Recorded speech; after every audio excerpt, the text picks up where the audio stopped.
On today's Locked On NBA Squad show, we're talking about Summer League. We'll talk about Damian Lillard going back home. We'll talk about all kinds of stuff. Who knows where we'll end up. Today's Locked On NBA Squad show right now.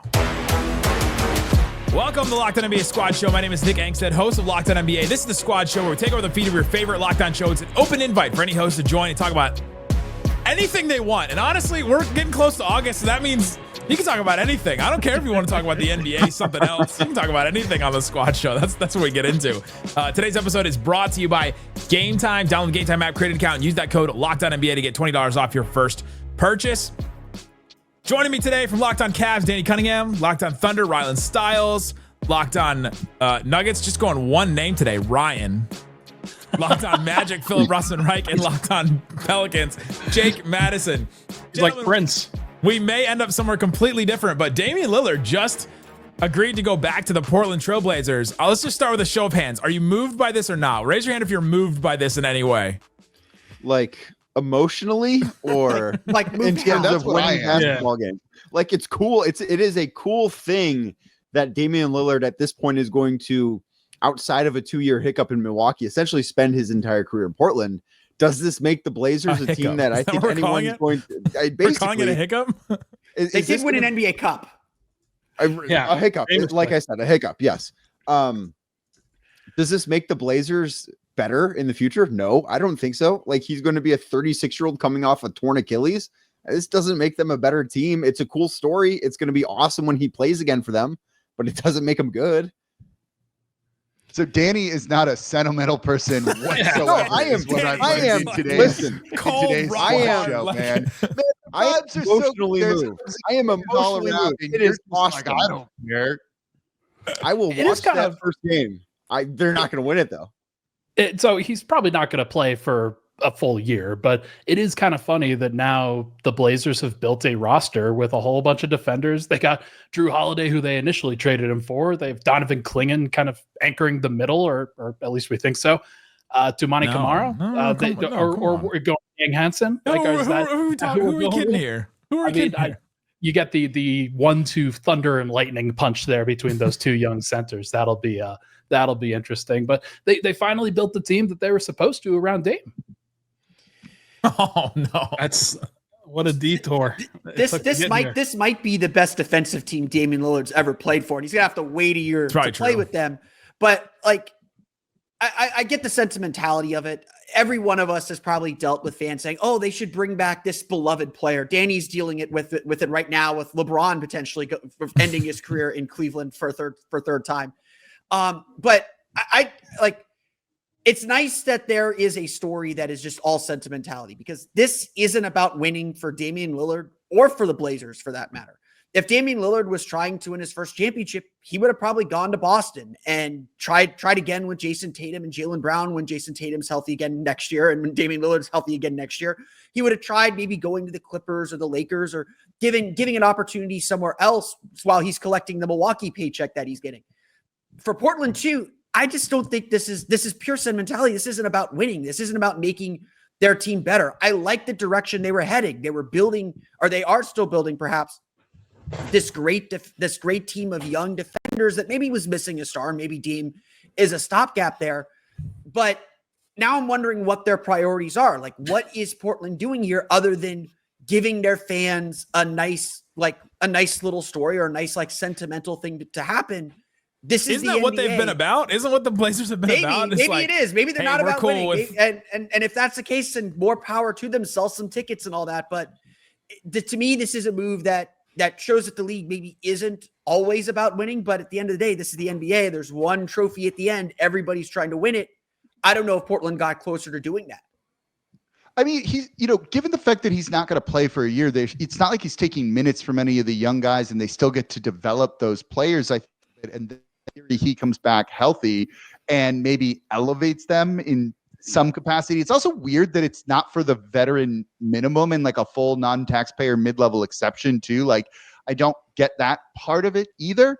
But like this whole point of this, right, is just the reunion. They gave him a no trade clause. There's no reason to have him in there at all, other than he clearly is valuing quality of life more so than anything else, right? If you're Lillard, that's what it is. It's about his family, being close to them, not wanting to potentially get moved down the line because didn't love what happened, I guess, with the Milwaukee Bucks.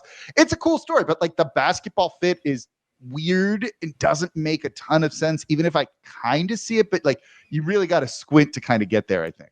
I mean, you get the Damian Lillard, Drew Holiday backcourt finally. I mean, we wanted to see that one for a long time. They got traded for each other, and now we get to see him. It is weird. Drew Holiday's going to be in Portland a year from now. Are we really going to see it? I don't know. We'll see it on media day. They'll take pictures together. You guys think Scoot Henderson's feeling really sentimental right now? He's probably like, yeah, excited Scoot's got to get paid in a year, right? Like he's like we're next summer is extension summer for him, right? Dame's presence doesn't affect Scoot at all. He's not likely going to be on the court. If anything, he helps Scoot get better because he can help mentor Scoot and give him advice. Like the way I see some listen, hi, by the way, I just sort of popped in. Eddie. But good evening. like the idea of, what does Dame want? It's very clear happiness. Because it's that for sure. The odds of Dame, given his age and his injury and like this recovery, and we don't know what he's going to be like. And then on top of it, how hard it is to end up on the right team that wins a title anyway. The odds of him being a key contributor on a title team moving forward were low regardless. So you might as well just be happy. I got a question for the group. What's more surprising, the fact that the Bucks stretched and waived him, or the fact that he's returning back to Portland?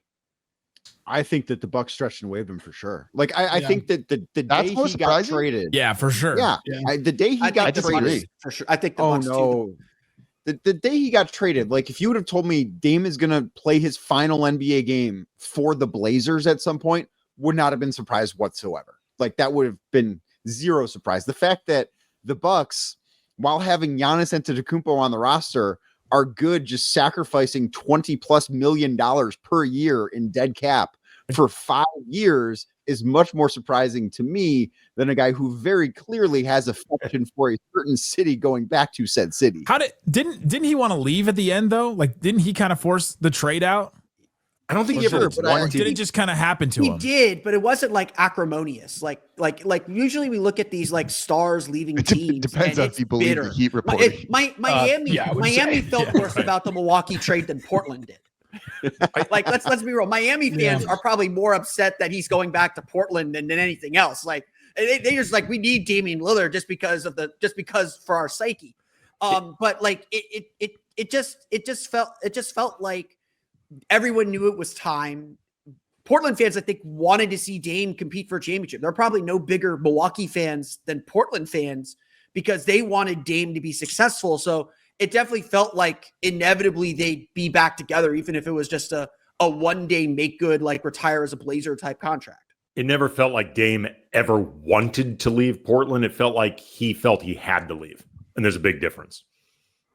And then now he's coming back with like his tail between his legs a little bit, like, hey, failed. Now I'm just going to come back and ride out into the sunset. Without one Achilles, circumstances definitely change. Like he's limping. He's limping as he walks. But isn't that what we all want when we're sick? Is to just go home and have our mom make some soup for us? Like that's what's happening in Portland. What kind of soup do they make in the Pacific Northwest? Probably seafood. Something with some fish in it. Seafood. Today's episode of Locked On NBA Squad Show is brought to you by Game Time. Download that app, create an account, use that code LOCKEDONNBA. You get $20 off your first purchase, and Game Time is there for you when you want to go check out all kinds of stuff. I live in Dallas-Fort Worth. There's all kinds of great stuff all the time. The weekend is coming. You got Indiana Fever versus Dallas Wings game starting at $66. That will go up at some point for sure. All kinds of great stuff, concerts, comedy, theater, plays, things that you can go check out all over the place. I love the views from your seat. I love that I'm going to see exactly what I'm going to pay at the beginning so that when I get to check out, I'm not surprised by stuff. So go check out Game Time and see what is available in your area. Download the Game Time app, take the guess out of buying tickets, create an account, use the code LOCKEDONNBA, LOCKEDON for $20 off. Terms apply. Again, create that account, redeem the code LOCKEDONNBA. Download Game Time today. Last minute tickets, lowest prices guaranteed. Is anybody, how do you watch Summer League? We're all cover teams individually. We're all watching all of our games, right? Like, has anybody hit the point where they're like still taking like real things from summer league games? Because the Mavs have shut down Cooper Flagg. They've shut down Ryan Nembhard, their two-way guy. It's like the rest of these guys are like, I guess, fighting for the last two-way spot, but it's just like, man, it gets rough at the end of this. Like, what are the last like 3 or 4 games of summer league for? E10 guys, Exhibit 10 guys. Like, I mean, like, I'm looking to see if anything pops, but like, I'm as intense watcher of Magic games as there is. And look, I checked out in the third quarter of the game against Brooklyn the other night. And until the Magic started making a run and started making some shots, I was like, oh, they made it close. And I was just like, dang it. Now I actually have to pay attention to this thing. But you informed me that they're in the host of Locked On NBA Game Night to take seriously and talk about. Yeah, I watch it very intensely Sunday nights. Yeah, I'm hosting game night. I definitely paying attention to I just came from recording it. We talked about some of the games there. It was great. Danny, you were just at Summer League. I was at Summer League. I'm sure the rest of you have been to Summer League at some point. It is funny how long I spent in that arena and how little I watch the basketball some days, because you start talking to people and then you go, oh, this game doesn't matter. Oh, this guy's not. Oh, Ace Bailey's not playing. Okay, it doesn't. Then you just completely check out of the games. It is very funny how that event has become. There's like some basketball you can take from it, but then it's mostly just I think a huge networking event now. Yeah, it's basketball Comic-Con. It's basketball Sundance Film Festival.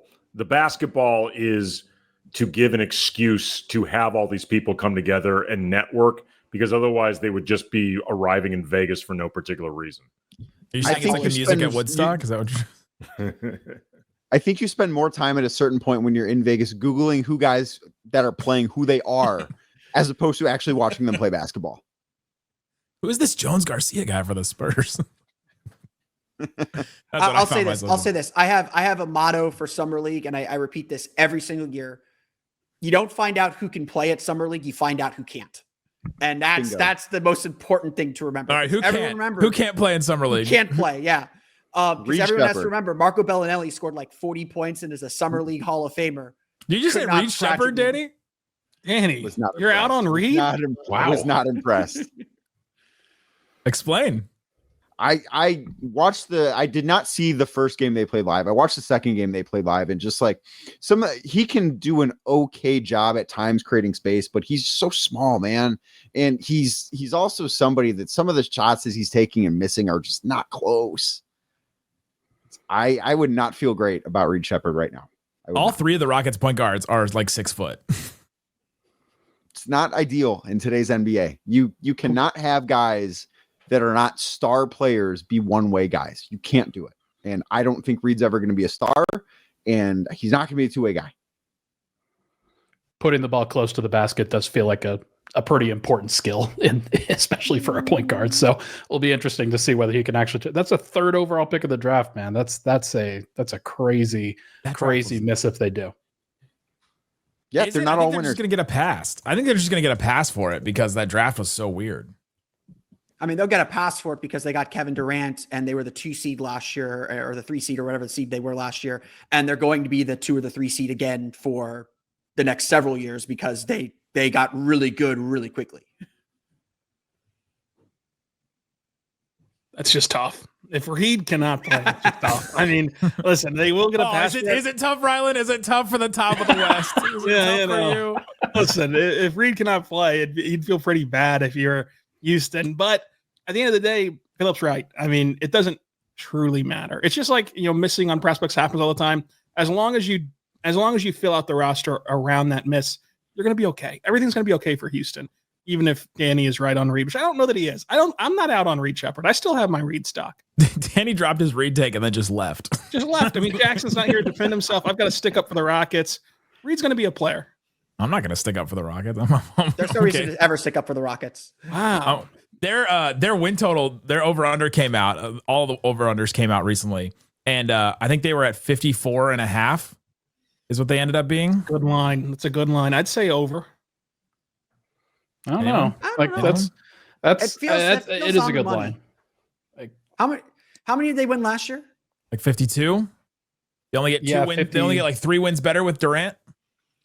The West. I mean, some of that is just the West is going to be really tough, and like it was last year, the wins are going to flatten out at some point. Yeah, I mean, it's going to be tough, but like, how many of these teams? Like, is Denver is a much better team, and they got better, and they're a title contender, and they could be considered the favorite if you look at certain numbers, even over the Thunder. Like, they're awesome. I'm not discounting Denver in the regular season, though. Like, how much is Denver really going to up their win total whenever Houston is still filled with young defenders who scrap it out every single night and make you grind out games? Like, these teams, like the Clippers and these teams that are good and they're capable of winning and they're capable of going on runs, they also are not going to care every single night to the degree that the Houston Rockets young defensive team does. And that's going to wear on even great teams in the West. Rylan, I think you are absolutely going to undersell the value of having an actual tangible backup center on the roster.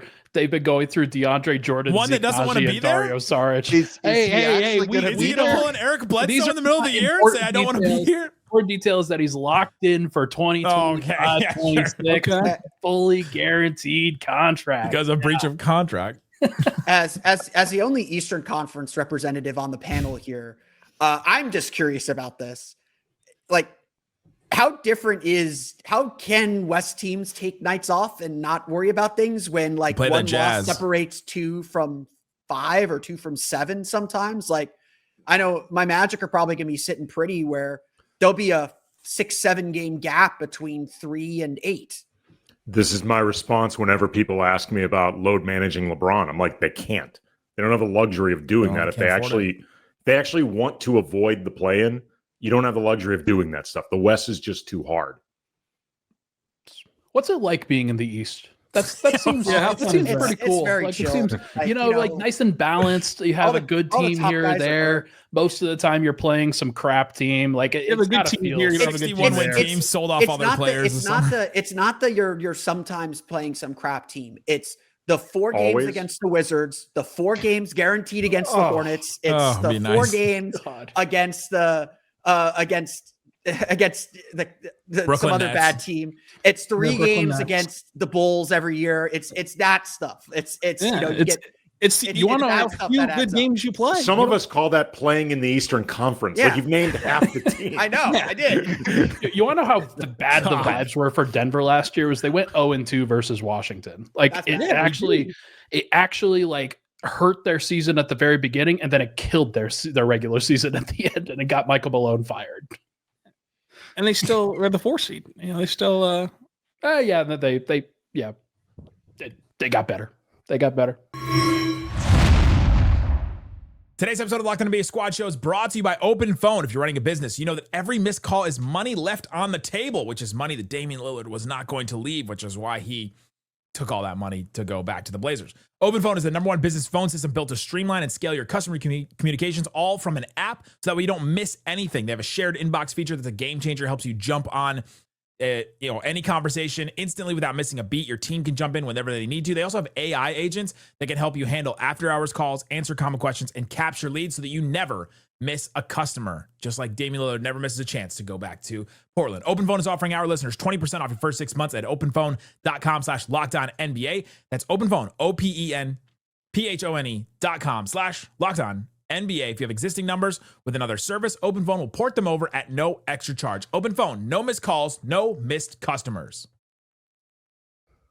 The East-West split is wild. How much do you think that Denver's really going to try, though, in the regular season to I think they're going to highest win total? Like, I actually think I think that there is a very real chance that they go push for 60. I actually do. So much of it is about energy. So much of it is about kind of turning what was a pretty shaky vibe over the course of last year. And then there wasn't a lot of belief, honestly. I don't think that the team actually thought that they were good enough to do it. They were going to give it the old college try, but like against the Thunder, they pushed them as hard as they could and then got hurt. I do think that now you kind of turn some of your biggest weaknesses into some strengths. You add some depth. They can, instead of trusting Jalen Pickett, Julian Strawther, and Hunter Tyson, they're going to be trusting Bruce Brown, Tim Hardaway Jr., and Jonas Valanciunas. It is a very different feeling in Denver, and like Cam Johnson is just a better fit for Denver than Michael Porter was. It's a fact. Yeah, that's interesting because like I just assume my read on Denver was like they're good enough. They're good enough to win it. They know they're good enough to win it. All they really care about to me would be like getting home court advantage, then top 4, and then from there you don't really necessarily worry about gunning for the 1 seed or gunning for the most wins possible. But I trust the local experts here. It'll be a breezy 55. Like I don't know if they'll actually push for 60. It will be a breezy 55. What's the feel on Deron Holmes? He looks a little bit injured still, trying to figure out how to come back from an Achilles is obviously very important for a big man who hasn't played an NBA game yet, but his shot looks pretty good. He's a pretty solid defender, high IQ defender. They need somebody that can kind of connect things when Aaron Gordon isn't there. I do think that he could do that, but they're not pressured to have to play him. I know Zeke Naji isn't necessarily the bright shining star for Denver, but they can play him for 12 minutes at backup power forward and probably be fine. And they don't necessarily have to do anything crazy. But if it's Deron Holmes and he proves that he's better, then sure. So he's sliding into the 4. Yeah, well, it's really nice to have Jonas Valanciunas. I don't think people fully appreciate, like, Denver's been either playing with DeAndre Jordan or going really small on their second unit for years. And like it was one of the things that Calvin Booth effectively did. He discarded the backup center position because Jokic is going to play 40 in the playoffs. And it's not surprising. Yeah. Aaron Gordon was going to play backup center in the playoffs too. So it wasn't something they had to think about, but now they do. Those guys are getting older and they needed somebody better. Well, it just should be encouraging for everyone in Oklahoma City to hear you say that, because the Thunder's only chance to repeat to me is if it goes chalk at the top, and it's the Thunder at 1, and then the Rockets and the Nuggets are 2 and 3, and then the Thunder only have to play one of those 2 teams in the West Finals and then hope for the best out of that outcome. And still they could lose, obviously, but making it through 2 of the Rockets and the Nuggets is exceptionally hard, considering where we've seen, the repeat tries go. I mean, every single team that's won a title, they finish in the second round or worse the following year for the last 7 years now. So it's like you would really hope that Denver does try in the regular season. You don't get matched up with them again in the second round. Again, I think they all have to try. Like, if you have aspirations to win a championship or at least make a deep playoff run in the West, you don't have the luxury of taking nights off. Like, you're going to have enough games because of injury or back-to-backs or just you don't feel it that particular night. Those losses are going to happen anyway. The West is just too competitive and too tight to, like, toss away games because you just don't feel like putting your full squad out there, or, load management as opposed to, no, seriously, this guy's dealing with something. Or you've got a wrist injury. Yeah. That happens to maybe not be a wrist injury. Like, every year this comes up with LeBron, and I'm like, it's not a thing, man. They're not going to load manage him because they want to make a playoff run. They're not going to be able to. I'm going to go out on a limb and say the Clippers will be the 3 seed and the Rockets will be the 4. Wow. Okay, I think Clippers over under is 49.5. Rockets is 54.5. So they think 5 wins better. Yeah, I would take the under on the Rockets and the over on the Clippers. Ooh. Is anybody going to have a bigger turnaround in their perception than Bradley Beal this year? Now that you're not attaching the money and the no trade clause and the drama, like, now you're still watching him play basketball. I think you're going to end up liking Bradley Beal again if you were someone who was all out on Bradley Beal. Yeah, averaging 18 points. Yeah. Well, 18 points at $5 million a year is a lot different than 18 points at 50 million. But like the issue LA is still going to be is how many games are you going to get out of Kawhi Leonard? I know he was mostly healthy last season, but he played 37. But ultimately, that team only works if they're healthy. Like, the way the Clippers got the 4 seed last year was when Kawhi was out or when Kawhi was kind of in and out of the lineup. Norman Powell was an all-star level player. Bradley Beal can certainly be that, but he's getting up there in age. He's not the same defensively as a Norman Powell might be. That Clippers team was built on their defense and the unique way that they play defense. Is Bradley Beal going to be able to replace and step in and step up as the leader when Kawhi is doing his Kawhi things, or when the Clippers are managing Kawhi to get into the playoffs? I mean, they just have Harden to do that. Harden was great last year in the regular season and did his Harden thing. Brings you the playoff questions. It's like, even if they get the 3 seed, do you really trust them still? It's the script. They also got John Collins, which I think is kind of underrated for them.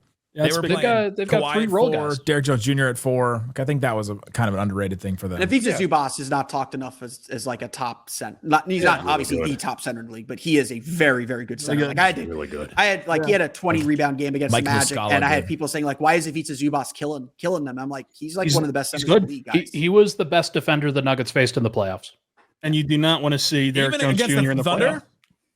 Yeah. Wow. Relax. I just wanted to say that because Ryland was here. Relax. Even considering all the Thunder. I mean, did you watch Jokic versus the Clippers versus? Did you watch Jokic against Alex Caruso in Game 7? Well, it's really nice when you've got like 5 different mighty mice that are allowed to basically tie him down by the arms. It's actually really cool. What do we Aaron Gordon straining his calf too? What do we think about these teams that are loading up on size? The Rockets get a couple centers. Obviously, the Mavs have their bigs. Well, they're preparing for the Mavericks, obviously. Size is back. Obviously. Size is back. Like teams are going bigger now. Andy got the biggest guy here. Baby. Hello, Andy. How's your Saturday night? Ask me to dinner first. Flattery will get you everywhere. DeAndre Ayton, he's gonna have to match up with a whole bunch of centers in the West. He doesn't suck. I will take my chances with him over Jackson Hayes. Like, send out all of your DeAndre Ayton slander. I'm telling you now, it's not going to faze me unless you think the answer to is DeAndre Ayton better than Jackson Hayes. Unless your answer is no, and you can explain why, save it or use it all. But either way, I'm promising you, you're not going to faze me. My answer is that maybe DeAndre Ayton will stop showing up at a certain point in the season. And then you'll be stuck with Jackson Hayes. Stops going to the arena. Yeah. Nah, there's over no under. snow. When is it 7.5? Over under 7.5. LeBron and Luka side eyes. He's gonna get stuck on Big Bear. Over. I'll take the over. Like, again, this isn't working. I spent 3 months with Jackson Hayes as the only center on the roster, overperforming expectations. He most certainly did. Yeah. I'm good, baby. I'm good. I spent 3 months with Jackson Hayes. Feels like a threat. Like DeAndre Ayton is not a bad player. He is not what everybody thinks he could be, and that may be true. But the version of DeAndre Ayton that everybody thinks is sleepwalking through his career, I'm not here to dispute whether he is or isn't. I'm just saying he's an upgrade from what we had. If he does not give a bleep at all over 82 games and how many playoff games, he's better. Yeah, that's true. And Luka should make him better. Much better. Yeah, he's already talked about that. He's excited at the prospect of Luka and LeBron making him better. Yeah, LeBron, we'll see if he's in Cleveland or not. But yeah, Luka will for sure make him better. Hey, I got posed this question for our text line. What's more important in the NBA? Perimeter attack defense or backline defense? I mean, important, I guess you would say backline defense because it can help you disguise some perimeter faults in your defense. So the fact that they can clean up some messes back there, if you have an elite rim protector, because I mean, like the volatility of 3-point shooting, if you have just awful perimeter defense and you give up some threes because you have bad rotations, they're going to miss some of those because it's how 3-pointers work. Whereas if you have a cone in the paint, and they can get to the rim at will relentlessly and finish over you at a 70% clip in the game, like you're not going to win that game. You just can't win a game defending the rim that way. So I would have to say interior. Who's the most important defender on the Thunder?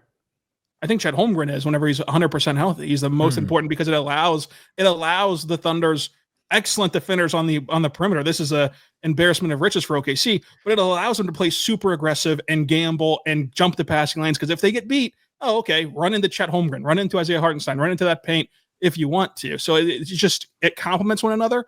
But I think if you can only pick one and have to restart to build around somebody, you would pick Chet to build your defense around because of all that you can make up for.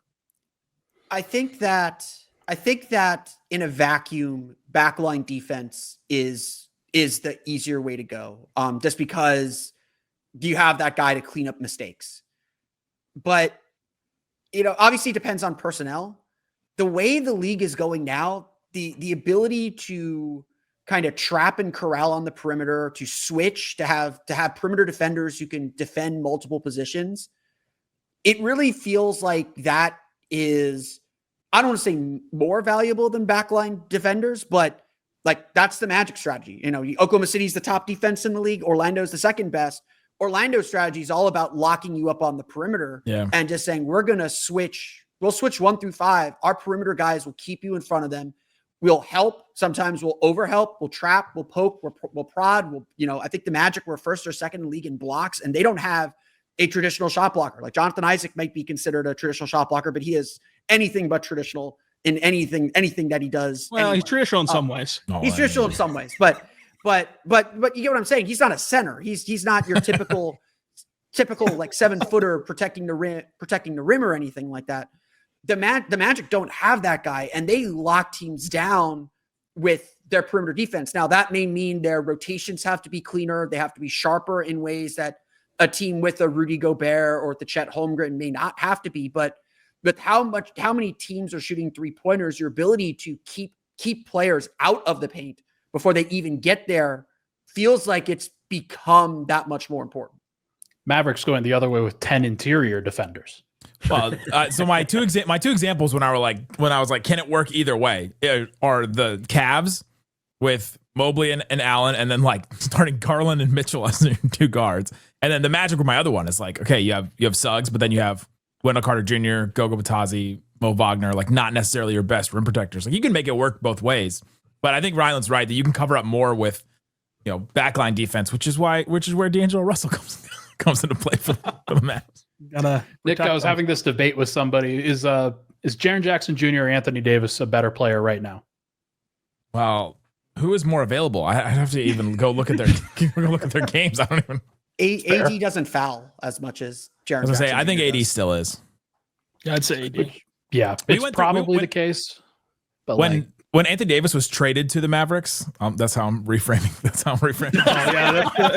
The Lakers gifted him for draft him spinning this to the map.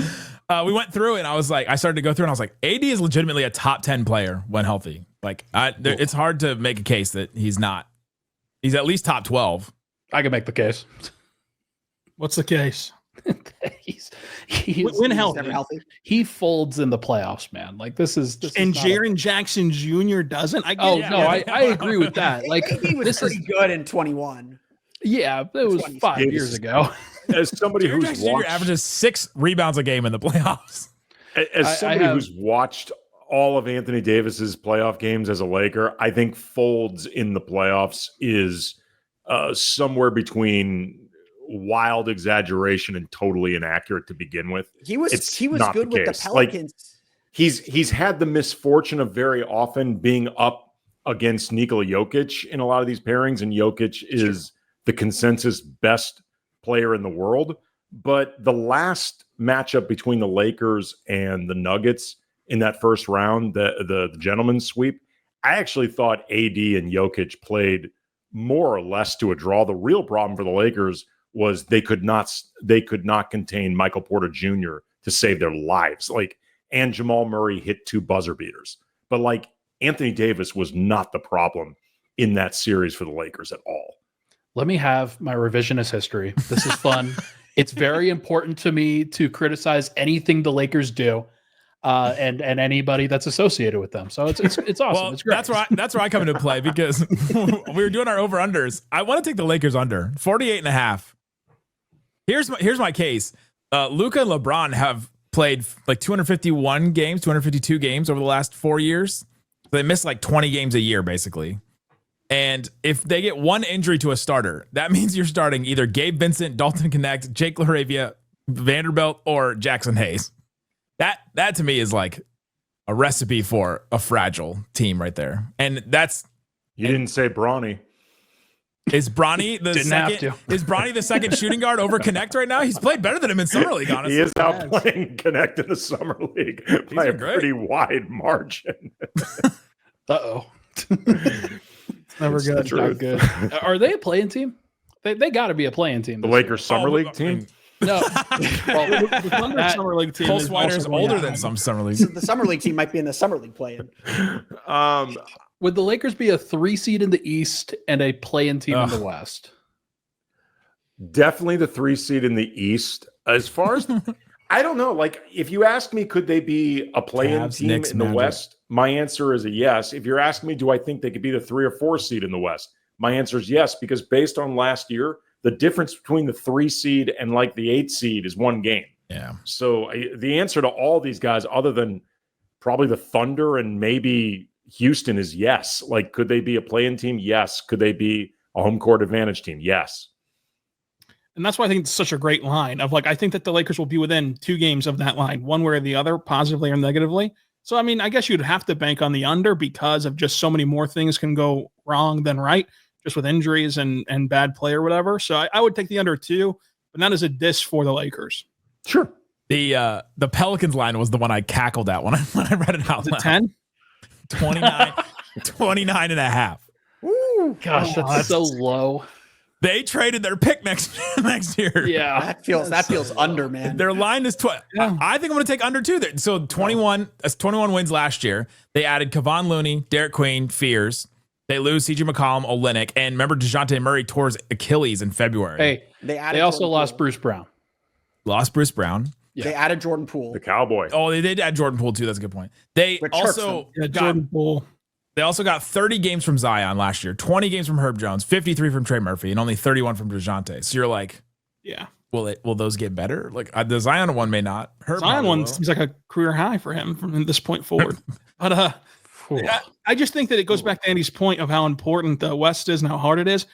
Every team has to take care of New Orleans, and they feel like that's the game they need because no matter when you play New Orleans, you're going to play them in the midst of either a part of your schedule where you need to start racking up wins or a part of a schedule where you need to, hey, let's just bag this one because upcoming you got 3 juggernauts and you don't know what's going to happen moving forward. So you're going to always have to beat New Orleans and always have to beat the Jazz and always have to beat Portland, who's going to be a very competitive and scrappy and fun young team. They're going to be annoying to play. Very annoying to play, but you're going to just have to do your job in those games if you're considered a title contender. So that's going to hurt too. The inability to truly sleepwalk through games. You don't want them early when they're healthy and they're trying either. You want them like January, February, later in the season after the deadline, even better when they've either done something desperate or shed some guys. Like it's when half of their team is available. Yeah, exactly. Just, you got to wait until January. Yeah, backload the Mavs schedule with Pelicans games at the end of the season. Send me to New Orleans so I can hang out with Jake and watch the zombie Pelicans at that point. I can't believe he hopped in here and then we immediately started crapping on his team. That's what we do. Should we start going on the Cavs now? You can't leave these things early. Yeah. Philip, are the Magic the favorites in the East? Close to it, top 3, top 4. On the FanDuel Sportsbook betting odds, they are 3rd behind New York and Cleveland. Cavs 50 fair. Cavs 56.5, Knicks 52.5, Magic 50.5. Sounds about. Do you think that the odds are right? I think that they're right in the regular season, perhaps. The Knicks, I think, are a classic team that's going to get a coach bump.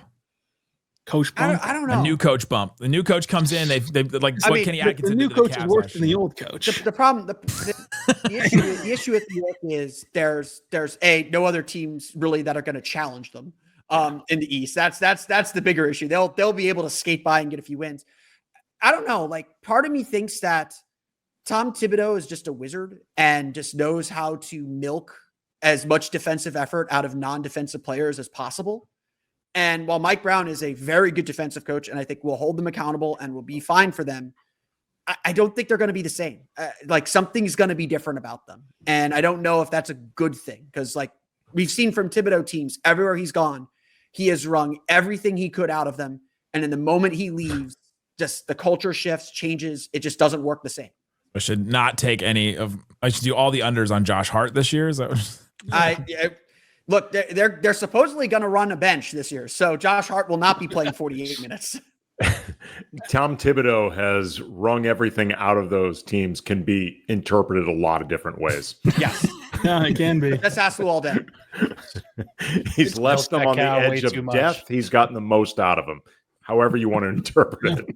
I got one more line that stood out to me. Okay. Over under wins 41.5 for the Philadelphia 76ers.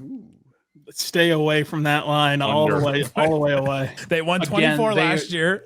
Joel Embiid has not started basketball activities. Paul George just had an injury in a workout. It is the East though.